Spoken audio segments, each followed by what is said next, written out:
A Hamas deputy commander captured by the Israeli Navy following an unprecedented terrorist attack in the country's south. We have the latest on this ongoing conflict. 9 U.S. citizens confirmed dead, the latest U.S. response to attacks on Israel and the Israeli Prime Minister's vow to change the Middle East amid Hamas attacks. A purported leaked email from the Canadian Broadcast Corporation tells journalists not to refer to Hamas as terrorists. Find out why. Poland says more than 260 nationals have been evacuated from Israel, but 18,000 Indian citizens remain trapped in the conflict. The leader of the movement to end Jewish hatred shares her response to the Hamas terror attack on Israel. She has stern words for some international leaders who she says have spread a narrative that enables terrorism. The conflict in the Middle East is adding new risks to the global economic outlook. We'll break down the risk to the oil supply.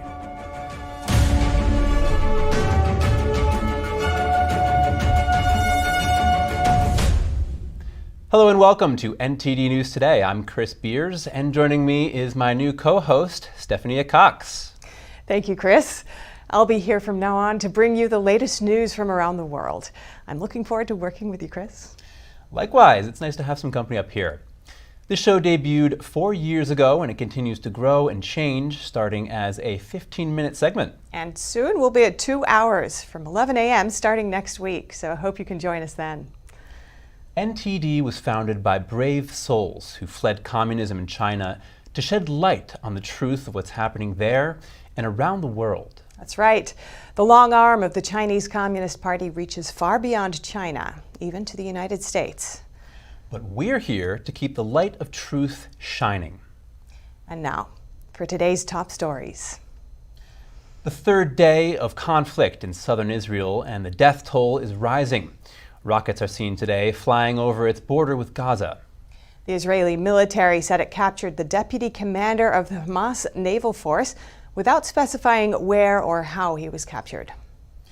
Israel formally declared war on Hamas after a surprise attack by the terrorists on Saturday. The country's air defenses have shot down some of the rockets fired from Gaza, but it's unclear how many made it through. Some 100,000 Israeli reserve troops have been called up to fight. The country is drafting another 300,000 reservists as fighting with the terrorist group continues. Israel Defense Force said around 1,000 Gaza terrorists participated in the attack on Saturday. More Americans are confirmed dead in Israel. Joining us now is NTD's Iris Tao in Washington. Iris, what's the latest in the conflict and how's the U.S. responding? Good afternoon to both of you. So right now, more than 1,200 people have been killed in this ongoing conflict, including about 700 Israelis and about 500 Palestinians. And Israel on Monday bombarded the Gaza Strip in response to Hamas' surprise attack that began on Saturday morning. And now Israel has ordered a complete siege of the Gaza Strip, cutting off all supplies of food, water, and electricity. And that's as Israeli Prime Minister Benjamin Netanyahu on Monday said that it's going to change the Middle East through his response. We'll surely keep an eye on what's happening on the ground. Secretary of State Antony Blinken said on Sunday that they're working to confirm reports that Americans were among the dead in Israel. What's the latest confirmation on that?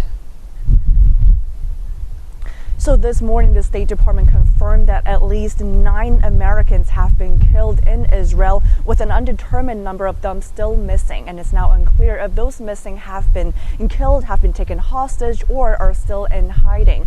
The State Department says it's in contact with their families and in contact with the Israeli government as they continue to search for those missing Americans as well as Israelis. And Iris, how is President Biden responding to the war? So President Biden on Sunday called Benjamin Netanyahu to talk about the situation, and he emphasized that there's no justification for Hamas to attack Israel and that U.S. help, including military assistance, is on the way and that more will come in the coming days. Here's more of what he said over the weekend. Watch. Israel has the right to defend itself and its people. Full stop. There's never justification for terrorist attack. This is not a moment Meanwhile, as President Biden calls on other countries to not to take advantage of the current situation, Senate Majority Leader Chuck Schumer, who is currently in China meeting with the Chinese President Xi Jinping, told Xi Jinping that China should condemn Hamas and that he criticized China for its lack of sympathy towards Israel in his foreign ministry statement. So it remains to be seen how countries like China will respond in the coming days. Back to you. All right, thank you, Iris. A Canadian Broadcasting Corporation memo has allegedly instructed reporters not to call Hamas fighters terrorists. A leaked email dated October 7th says, quote, "The notion of terrorism remains heavily politicized and is part of the story." The message adds that reporters need context to convey that the term terrorist is, quote, opinion, not fact. The Canadian government has designated Hamas as a radical Islamist nationalist terrorist organization. The U.S. government considers Hamas to be a terrorist group as well. Israeli defense forces say Hamas has taken hostages, including women and children, and killed non-combatants. A branch of the Canadian Union of Public Employees is also causing controversy. The local chapter has deleted a post on X saying Palestine is rising. Long live the resistance. The Center for Israel and Jewish Affairs has condemned the post. It accused the union branch of celebrating the murder and kidnapping of innocent civilians. Neither the Canadian Broadcast Corporation nor the Union of Public Employees responded to requests for comment. Nations around the world are mobilizing to evacuate their citizens from Israel in response to the escalating conflict. And it's not just the death toll nearing 1,300. In addition, Hamas claims to have taken over 100 hostages. Poland and Brazil sent military aircraft to Israel. A Polish government spokesman said their planes had returned to Warsaw with 268 people on board. Meanwhile, 18,000 Indian citizens are also trapped in the conflict. The Indian embassy in Tel Aviv received requests from a large number of Indian tourists who are eager to return to their home in safety. Thailand reported 12 deaths of its citizens. 8 more were injured and 11 kidnapped. The country's foreign ministry says over 1,000 Thai workers have asked for help evacuating. And Thailand says it will repatriate 15 injured citizens on Wednesday. The Hamas terror group's attack on Israel this weekend has disrupted flight operations in and out of Israeli airports. Several major U.S. airlines are either halting or rerouting flights. Flight tracking website Flight Radar 24 says Delta Airlines and United Airlines have canceled flights to and from Tel Aviv. U.S. airlines normally operate direct flights from major cities including New York, Chicago, and Washington, D.C. Several international carriers such as Air France have suspended flights as well. A plane from Tel Aviv landed in Frankfurt on Monday. Passengers who happened to be in Israel were able to get out of the country.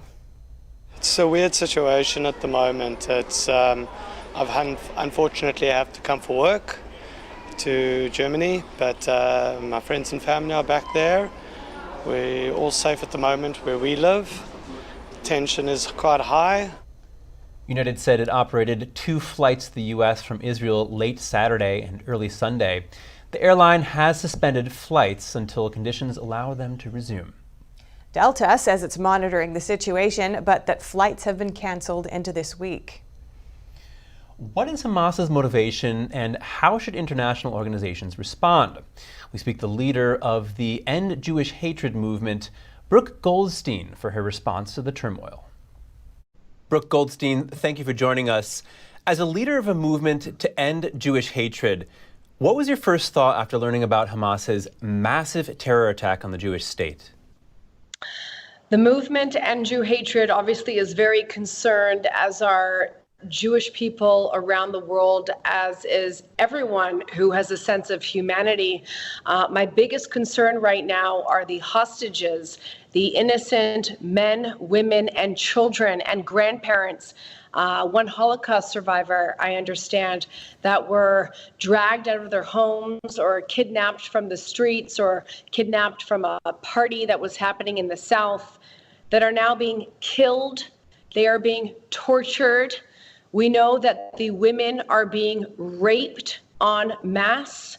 They are being mutilated. Their dead bodies are then being paraded through the streets in Gaza as Palestinians are taunting them and celebrating and handing out candies. And Brooke, the leader of the Palestinian National Initiative, Mustafa Barghouti, said Palestinians are like Ukrainians fighting for their freedom. Those following both of these situations know that what's going on in Israel is nothing like what's happening in Ukraine. Why is he wrong? Well, I'm happy that you pointed out this sickening attempt at moral equivalence.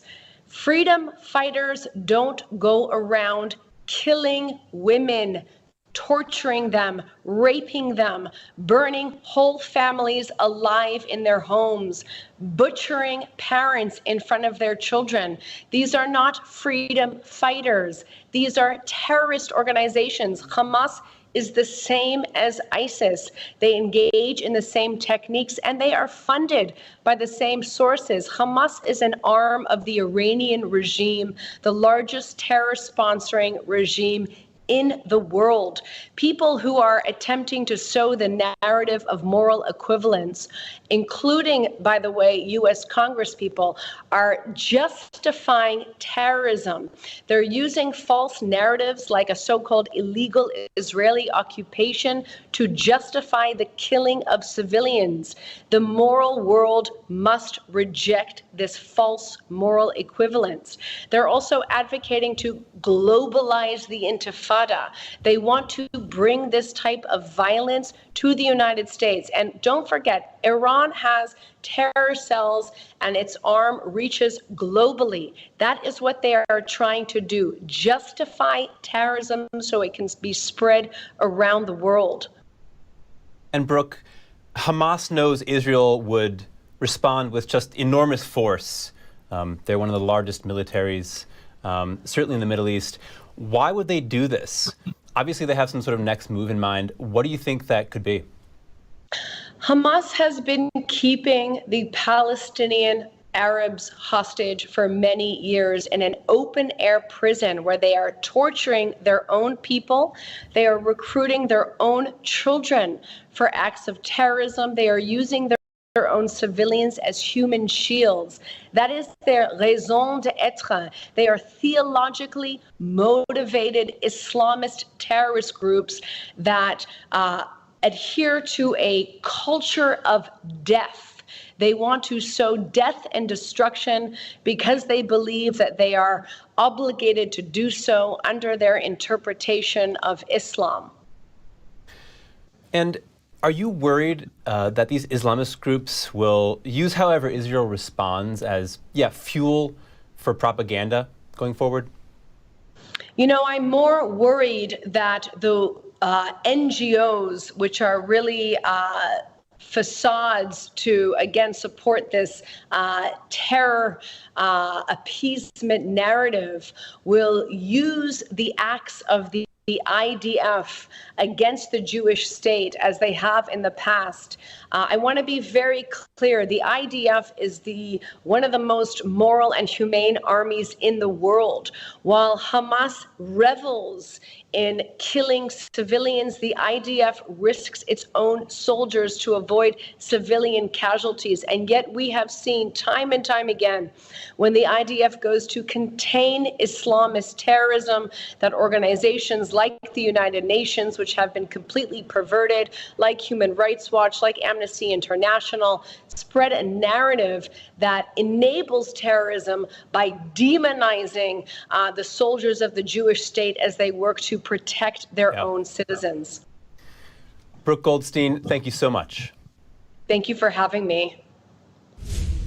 Up next, is China connected to the deadly Hamas attack on Israel? We speak with an analyst about the Chinese regime's role in this new war. And gut-wrenching footage of Israelis being taken captive. A father pleads with the Hamas terrorists not to harm his young children and his wife. More in just a moment here on NTD News.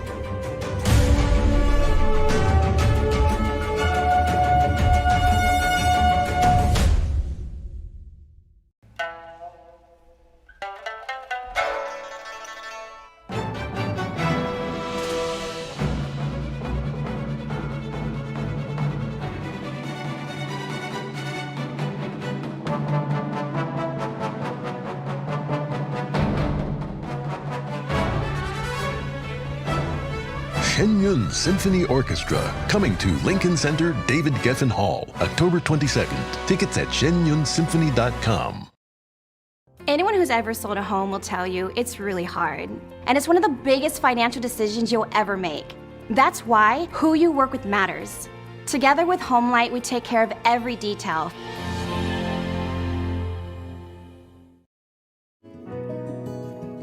Looking for a healthy and smooth-tasting brew?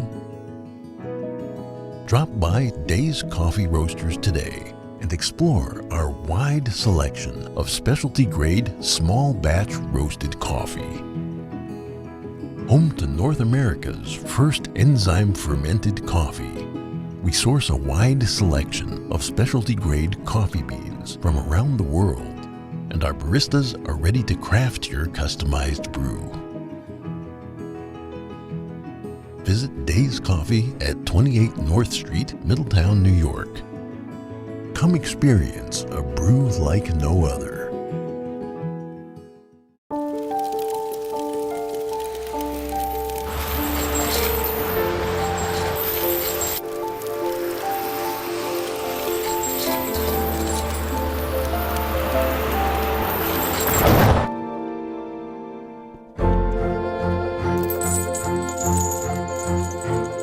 Did you know dragging chains can spark a wildfire?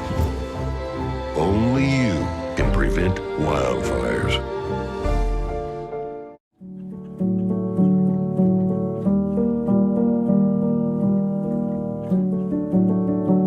A painting that has true beauty.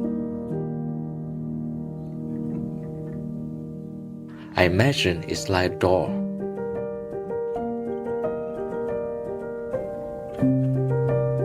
The artist holds the key to open the door and bring people to a purer world.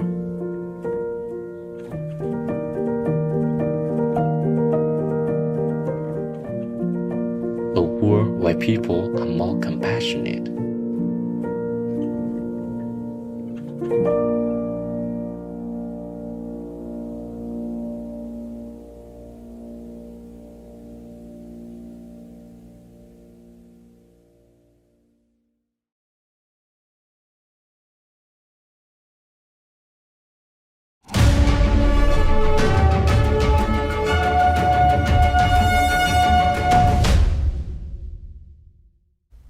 Welcome back. Video footage shows Hamas gunmen taking Israeli hostages into Gaza.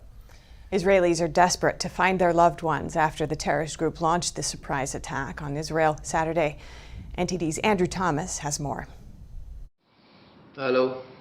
Yanni Asher hasn't spoken with his wife Doron since Saturday. She was with their two little girls, 2 and 5 years old, and her mother before their phone call was cut off. The next time he saw them was on video, being held hostage and led into the Gaza Strip. I surely identified my wife, my 2 daughters, and my mother-in-law on some kind of a cart, and terrorists of Hamas all around them. The last 48 hours have been a nightmare, but he's trying his best to cope. I try to stay strong. It's not simple to know that your 2 babies and your wife, your entire family, the most precious thing you have is captive. Asher's wife and young daughters are among dozens of other Israeli civilians and soldiers Hamas has captured. Asher has appealed to Hamas to not harm his family. I want to ask of Hamas, don't hurt them. Don't hurt little children, don't hurt women. If you want me instead, I'm willing to come. Noah Argamani was captured with her boyfriend on Saturday morning. The couple was at an outdoor dance party in southern Israel near Gaza.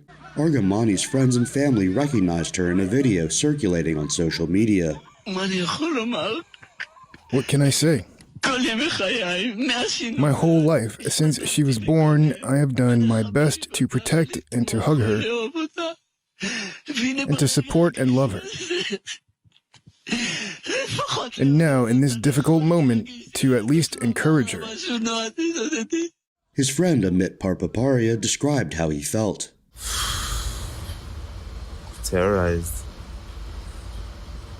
It's I don't think everyone ever has felt such terror and such helplessness. The video shows her taken by men on a motorcycle. She screams and reaches for her boyfriend. I can't imagine what she's going through right now, traveling with those terrorists in Gaza, waiting for someone to send help.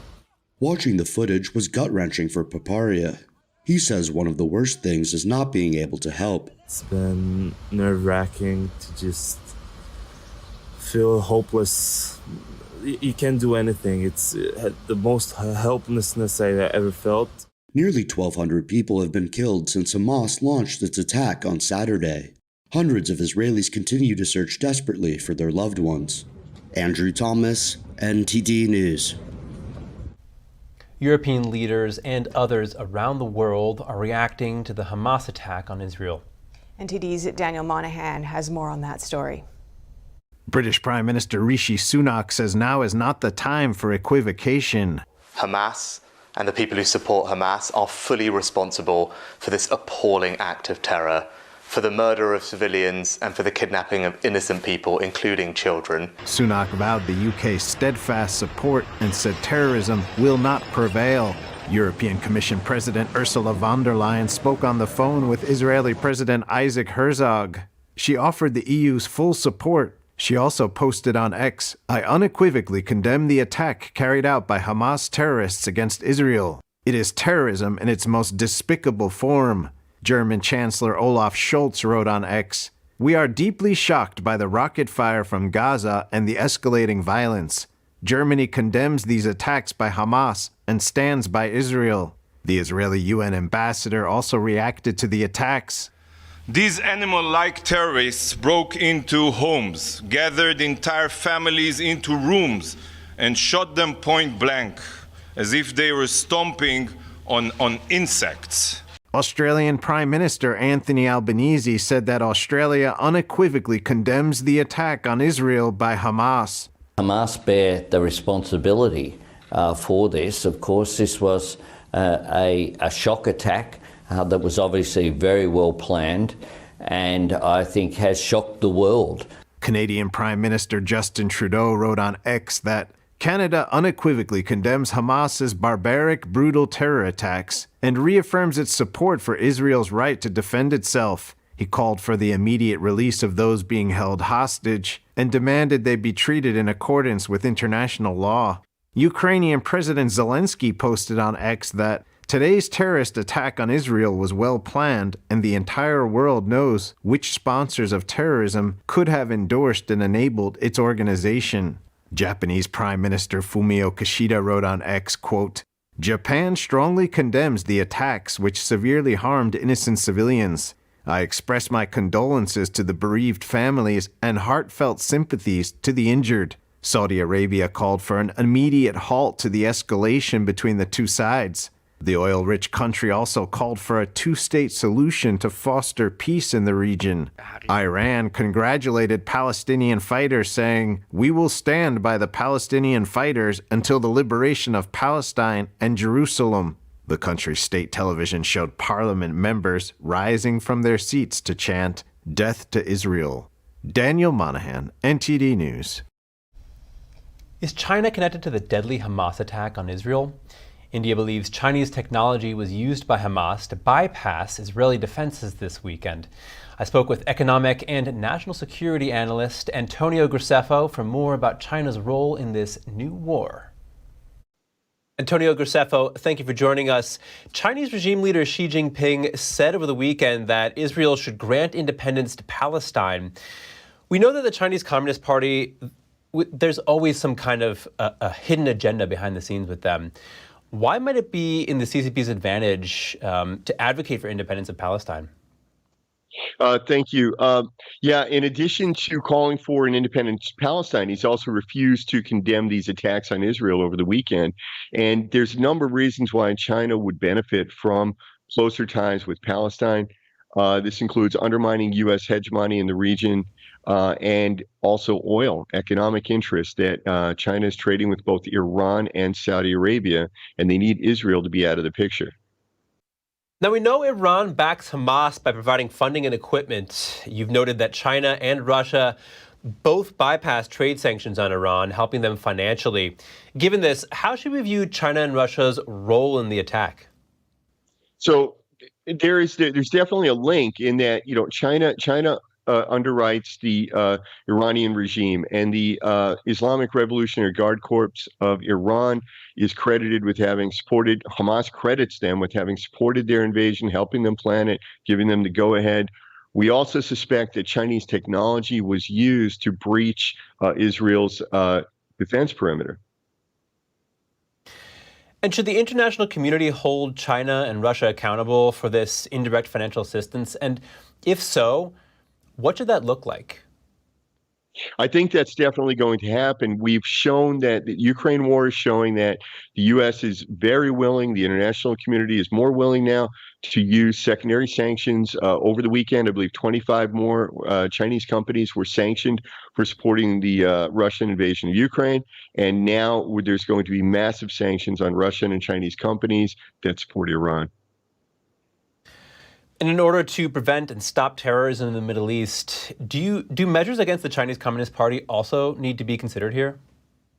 Well, it certainly needs to be considered. I mean, Iran is known to be a state sponsor of terrorism around the world, and they export the Islamic Revolutionary Guard Corps. They're present in Syria and various places around the world, also supporting Hamas, who's all over the world. So clearly, Iran is sponsoring these groups, and they're getting a lot of their money from China. And now, we know China in Xinjiang targets Muslims there, but in this instance, they're supporting Muslims. This seems double standard. Yes, China tries to present an image to the world that they're supporting Muslims, and they've got all the Belt and Road Muslim countries to basically keep quiet about what's happening in Xinjiang. Palestine is keeping quiet about what happened in Xinjiang. And so China presents themselves to the world as a friend of the Muslims, and they say that the United States is an enemy of Muslims. All right, Antonio Graceffo, thank you again. The conflict in the Middle East is adding new risks to global economic outlook. Is there a danger to the global oil supply? We spoke to NTD Business host Don Ma. Don, will there be a noticeable impact to the U.S. economy? Chris, I think a lot of this will depend on whether the conflict is contained or if it widens. But for now, Chris, I think there will be at least some short-term impact and potentially volatility to U.S. markets, which could impact your portfolio. If the conflict remains limited to Palestinians and Israelis, it could be unlikely that we have any, deep impacts to financial markets. But, fundamentally, what we really need to ask ourselves when it comes to whether this will hurt the U.S. economy is whether this is going to, things like disrupt supply chains. Is it going to hurt U.S. consumers? Is this going to damage company earnings? And, Chris, in most cases, I have to say the answer here is no. But, of course, nothing is for certain. And, we have to wait and see if the conflict spreads. So, only time will tell. What will be the impact of this conflict, given that it's happening in a major oil-producing region? Sure. Of course, the danger here is the potential disruption to oil supply. But for this conflict to have a lasting and meaningful impact on oil markets, there has to be a sustained reduction in oil supply or transport. And Chris, we just haven't seen that yet. But still, there have been some reactions from investors in oil markets. Brent crude, WTI both went up a few percent over the past few days. Any sustained increase in oil prices would act, in fact, as a tax on consumers and could add to inflationary pressures. So we have to keep that in mind. What will be the impact on the global economy, Don? Now, this could have the potential to deal a blow to economic confidence, that the economy stutters. It could have global central bankers battling new inflationary trends. For central bankers, it poses the dilemma of whether it is likely to lead to new inflationary pressures, because The region is not just home to major oil producers like Iran and Saudi Arabia, but also to major shipping lanes through the Gulf of Suez. So with the conflict now raging in this major oil producing region, the reaction among traders and major players like Iran and Saudi Arabia will be watched closely to see if another price surge is coming. And at the same time, trading on bond and stock markets in coming days will actually show how markets anticipate this likely fallout. But of course, right now, these are just possibilities, Chris, that we're discussing. You know, it's too early to say what the implications will be. And as I mentioned earlier, we just have to wait. Coming up, a powerful earthquake hit western Afghanistan over the weekend, followed by strong aftershocks. The Taliban says the death toll has exceeded 2,400 people. And a shakeup is expected in the 2024 presidential race. And RFK Jr. is poised for a major announcement. We'll have the update from the On the Ground when we return.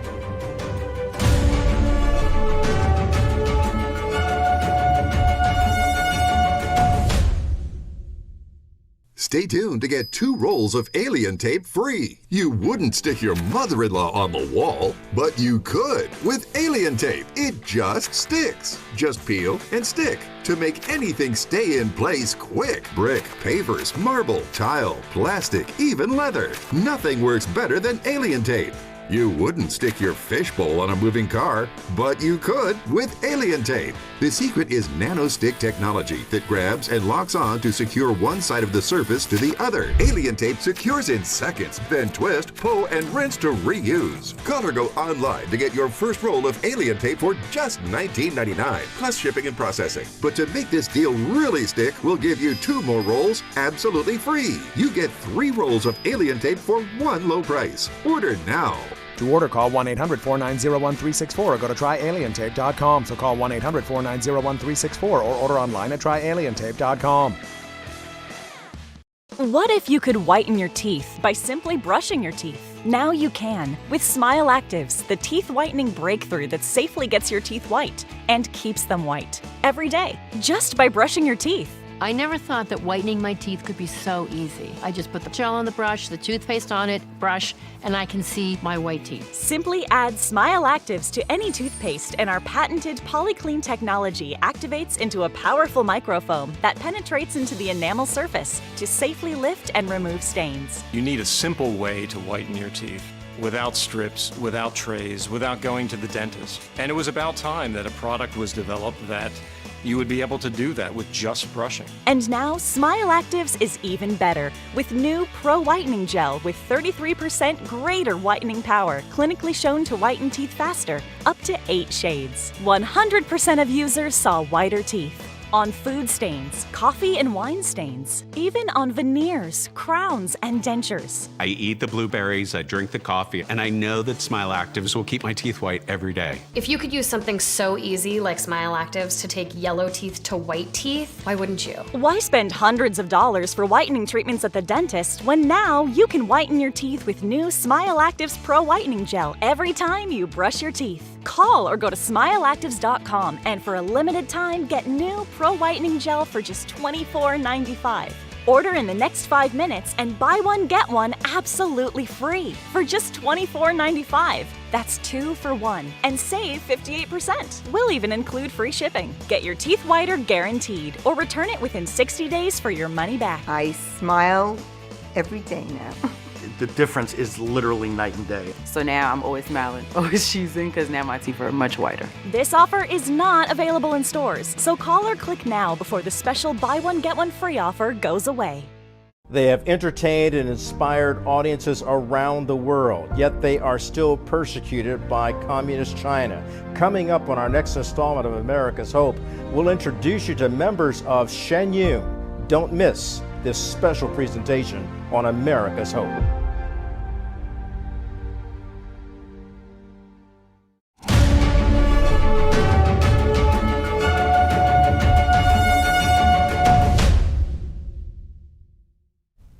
Thanks for staying with us. More than 2,400 people died and 2,000 more injured in earthquakes in Afghanistan over the weekend. That's according to figures from the Taliban regime. It was the deadliest earthquake to rock the quake-prone mountainous country in years. Before we head to the updates, we would like to remind you that some viewers may find the following footage disturbing. The Saturday quakes hit the west of the country, with one reaching a 6.3 magnitude, according to the U.S. Geological Survey. Janan Saik, spokesman for the Ministry of Disasters, said 10 rescue teams have been formed in addition to evacuation and rescue operations in the area. He also pointed out a blood distribution process is going on too, and water and shelter have been provided for the affected people. Some of them are sleeping outside as the earthquakes destroyed more than 1,000 homes. Another issue, the healthcare system, which is reliant almost entirely on foreign aid, has faced crippling cuts in the 2 years since the Taliban took over, and much international assistance, which had formed the backbone of the economy, was halted. The World Health Organization expects casualties from the deadly earthquake to rise as rescue operations continue. An official who visited the region said 2/3 of the severely injured were women and children. That's because the quake happened around 11 a.m. when most men were away from home. And now, some short headlines from around the world. The Kremlin says Russia's presidential and parliamentary elections should be held on schedule, despite what the country calls a special military operation in Ukraine. A presidential spokesman was responding to a close Putin ally who suggested postponing the elections. Russia is scheduled to hold the next presidential election in 2024, and its next parliamentary election is set for 2026. The United Nations said today it is concerned there's no system to return Ukrainian children taken to Russia. Some of those who did come back have reported mistreatment. Ukrainian authorities say they've identified almost 20,000 children who were taken to Russia during the war. Moscow has repeatedly denied forcibly taking Ukrainian children. The International Criminal Court has accused President Putin of illegally deporting Ukrainian children. Government lawyers told Britain's top court today it needs its plan to deport migrants to Rwanda to go forward. London's Court of Appeals ruled that the policy was unlawful in June. The court said Rwanda couldn't be treated as a safe third country. Deporting migrants there would make the policy unlawful under Britain's Human Rights Act. The decision dealt a major blow to the Prime Minister's pledge to stop thousands of migrants from arriving in small boats. Luxembourg's election left the Liberal-led coalition without a majority. Opinion polls indicated the center-right Christian Social People's Party was on course to be the largest party. The results would end the Prime Minister's tenure. The Greens party lost 4 seats, ending the Liberal-led coalition's majority. Meanwhile, the right-leaning ADR party made significant gains. The Democratic Party and the Socialist Workers' Party both gained 1 seat. Coming up, a coffee van in Australia helps the homeless get back on their feet. The community service provides a social atmosphere and helps them find employment. More shortly here on NTD News Today.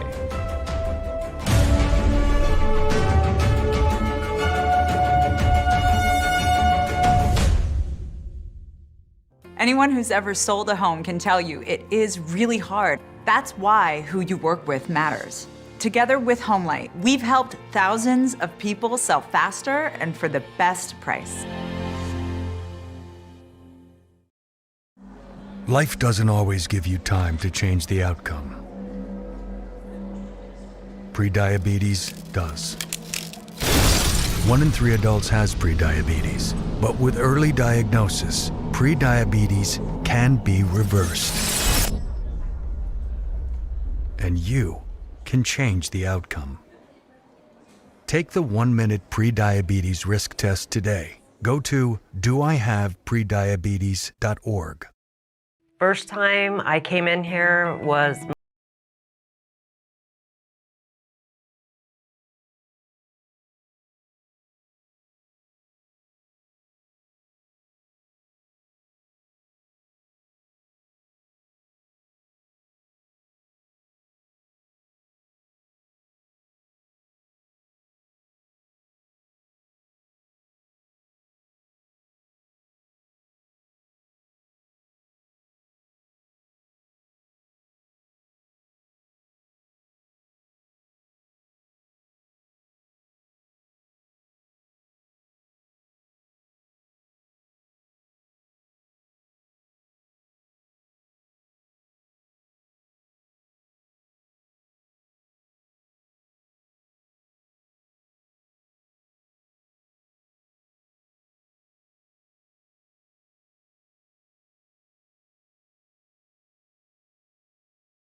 Welcome back. If you're just joining us now, here are some of today's top headlines.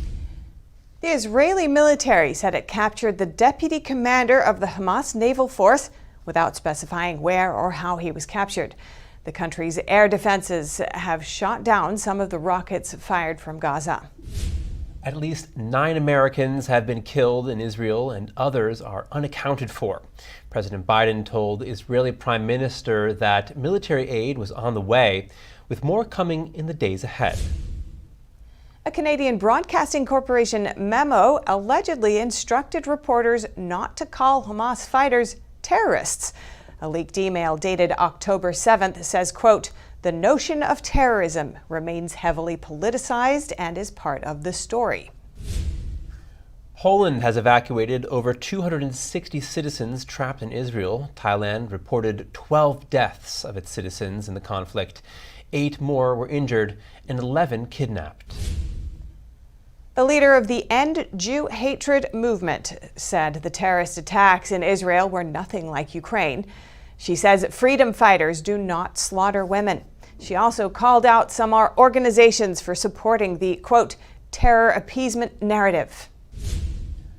The war in Israel could cause short-term economic turmoil, but an analyst says it won't have a lasting impact on the oil market unless the supply or transport is cut off for a while. A simple coffee van is helping homeless Australians make a new life for themselves. The community service provides a social atmosphere for participants and ultimately helps them find employment. NTD's Andrew Thomas has more. This coffee van in Perth isn't just any stop to grab a cup of joe. The workers running it need a hand up, like Sunny McLeod, who has struggled with mental health issues. I would be lost without Grow and Grind. Something to wake up to go to every morning, a helping hand to all the people that need it, and the community, and to better yourself. Tackling homelessness with coffee might sound different, but the people behind Grow and Grind say it's the job, the earnings, and the skills that make all the difference. For somebody to be able to go out there and get a job with the skills that they've learnt on the van will hopefully enable them to build that money up and get back into housing or a private rental themselves. Groups like Grow and Grind say services like theirs need more funding and rent relief to help more people. 2 years after its launch, the van has helped train more than 50 homeless. What that will do is try and alleviate some of the pressure that so many people are going through, and also try and stop more people falling into homelessness. Now Grow and Grind is looking for a brick-and-mortar space.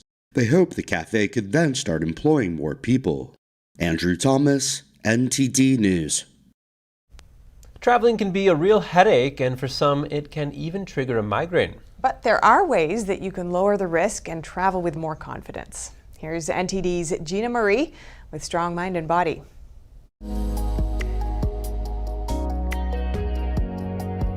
For migraine sufferers, travelling often comes at a painful price. The change in habits, schedules, climate and foods can trigger pounding headaches. But with proper preparation, travelling without a migraine attack is possible. Here are a few ideas. Long drives or flights can trigger migraines. Nausea, headaches and dizziness from motion sickness are also symptoms. So if you must use transportation that aggravates symptoms, schedule breaks during long trips. Pull over and take a moment to breathe. Adjust your eyes and move around to improve your circulation. You could also pack an eye mask to limit visual disturbance and overload. Migraines often involve heightened sensitivity to sensory stimuli. This can worsen while traveling. These sensitivities include phobias to light, sound, or touch, and cognitive and mood changes. People prone to migraines usually have a lower sensory threshold. They may react negatively to shifts in environment like air pressure, temperature extremes, fluorescent lighting, noise, crowds, and other exposures. So try to wear sunglasses or a wide-brimmed hat to reduce photophobia. Use noise-cancelling headphones or earplugs to muffle loud sounds, and plan your days with printed maps to avoid crowds, long screen time, and temperature extremes. Studies show that sleep deprivation may contribute to migraines. Travel disrupts sleep patterns, so try to get extra sleep while traveling. An extra nap on the plane or at your hotel could help. Sacrificing some nightlife or sleeping later may prevent migraines from ruining your trip. Hot sun, high altitudes, and long busy days are travel dehydration dangers. Studies show dehydration intensifies physical pain response. People prone to migraines already have a low pain threshold. Dehydration makes them more vulnerable. Having water available can help to prevent headaches and stop them in the early stages from worsening. Research suggests that diet affects migraines. Common triggers include caffeine, processed foods, chocolate, cheese, fried food, and alcohol. Try to adhere to your normal diet routines when traveling and maintain a consistent eating schedule. Presidential candidate Robert F. Kennedy Jr. is leaving the Democratic Party. He's now running as an independent. He made the announcement at an event in Philadelphia where he expressed how he hopes to stand up for dispossessed Americans. He said that Americans are declaring independence not just from the two parties, but from corruption, lobbyists, and media narratives. NTD's Jason Perry is at the event. Let's hear from him now. But first, here's RFK. I'm here to declare myself an independent candidate.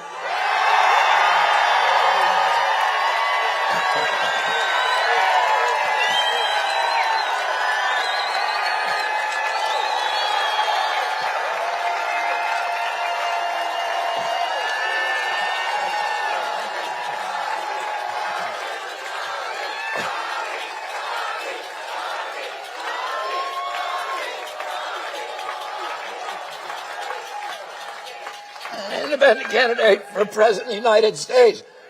That's not all. I'm here to join you in making a new Declaration of Independence for our entire nation. We declare independence from the corporations that have hijacked our government. And we declare independence from Wall Street, from big tech, from big pharma, from big ag, from the military contractors and their lobbyists.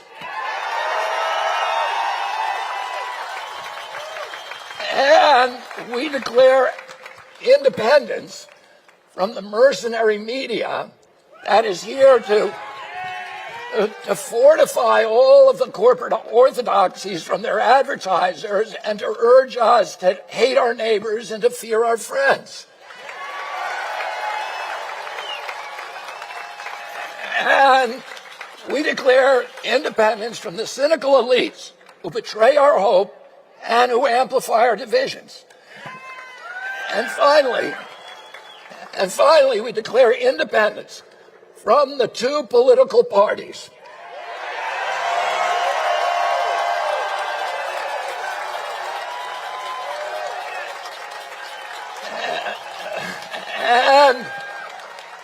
And the corrupt interests that dominate them and the entire rigged system of rancor, of rage, of corruption, of lies that has turned government officials into indentured servants for their corporate bosses. We're here in Philadelphia, the birthplace of America. Kennedy has said he's faced multiple roadblocks from the Democratic National Committee to have fair primary elections versus President Biden. Earlier this year, the DNC voted to give President Biden its full support. So what will the presidential polls look like with Kennedy running as an independent? Anthony Lyons is a co-chairman of the American Values 2024 PAC, and he spoke with the Epic Times about this poll that they conducted that was commissioned with Zogby International. And that poll shows that if Kennedy runs as an independent or a third-party candidate in a race against President Biden and former President Trump, Kennedy will start with 19 points compared to 37 or 38% for Biden and Trump. And another interesting thing about that poll is that Kennedy will be pulling votes equally from both Trump and Biden in the polls. So if you want to watch this full speech, you can watch it at ntd.com. We'll be live streaming. Jason Perry, NTD News, Philadelphia. That's all for today's news. Thank you for tuning in. Feel free to reach out to us with news tips or feedback at news.today@ntd.com. We'll be back with more stories tomorrow.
Thanks for watching us on YouTube. Did you know YouTube only keeps selective videos on its platform? So if you want to make sure you get the full picture, just subscribe to our newsletter. Go to newsletter.ntd.com and sign up. It's free.